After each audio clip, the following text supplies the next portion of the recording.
Ziegler. Inspiring true performance. Let me share with you a true story out of my notebook of life. A number of years ago, got an incredible letter from a gentleman in Toronto with a substantial check in it. He said, my friend Steve Walker is following the wrong role model. He's working himself to death. His family is falling apart. His health is in danger. And he's modeling himself out of his boss. And he trusts you and respects you. If you will give us 1 hour, I will fly him to Dallas and give you this check. Wouldn't you love to have a friend like that? I sent the check back and I said, come on down. Steve and I had quite a little talk. And in our talk, I asked him why he had such a role model. What about this man that made him so completely important in his life? And he said, well, he's the most successful man I have ever known. And I said, well, Steve, what do you call success? Now, it took several minutes for him to go down the list. But the interesting thing is, though they're not in the same order that I have put them, or we list them now, these are the 8 things that he said he really considered to be successful. If a man was happy and healthy and at least reasonably prosperous and secure, if he had friends and peace of mind and good family relationship and the hope that the future is going to be better, he said, I'd consider that man as successful. Now, I'm going to really encourage you to take some notes right here. And all I want you to do, and you'll be the only one that'll see it, somewhere right as I go down the list, write whether you get a plus on that one or a minus on that one. You'll be the only one to see it, but it might be an eye-opener. You see, most people never dare to evaluate really where they are. And you got to know where you are before you can really determine your chances of getting what you really want out of life. And so I said to Steve, I said, I understand that your boss is very important to you. You consider him to be successful. When he finally got through with the identification, as I said earlier, these were the 8 things that he had said, I think that's important for success, to measure success. I said, well, Steve, let me ask you now, as far as happy is concerned, tell me, how happy is your boss? He said, oh, I don't think he's happy at all. I said, why not?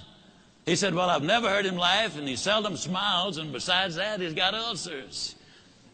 I said, well, do I give him a plus or a minus? He said, oh, you give him a minus. Please grade yourself as we go. This is so important for you.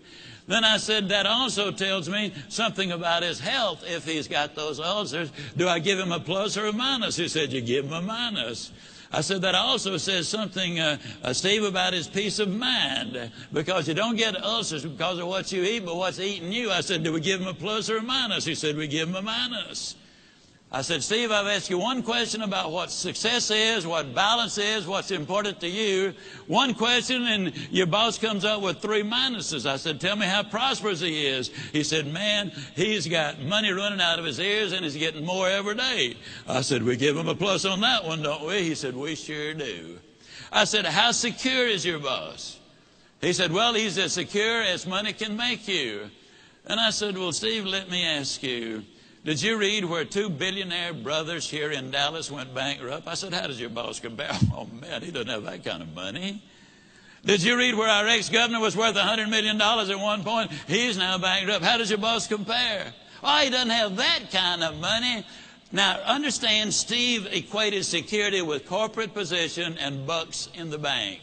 So I said, well, Steve, let me ask you, would we give your boss a plus or a minus or just a question mark on that? He said, let's be generous and give him a question mark. I said, how many friends does your boss have? I hope you're marking these for you. How many friends, real friends, does your boss have? He said, I don't think he's got any.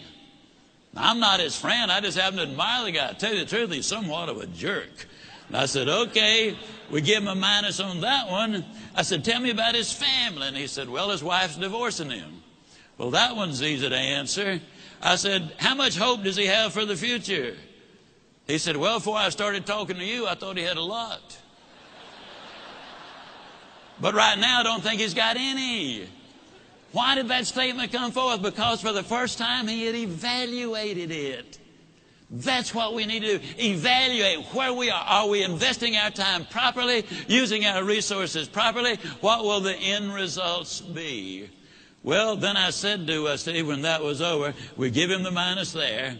I said, Steve, of the 8 things that you consider marks of success, he gets 1, 2, 3, 4, 5, 6 minuses. He gets 1 plus and 1 question mark.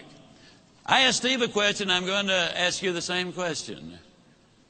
Steve, would you swap places with your boss right now, knowing what you know? He looked at me kind of stunned. He slowly rose to his feet and said, no, I wouldn't. Would you? Ziegler. Inspiring true performance.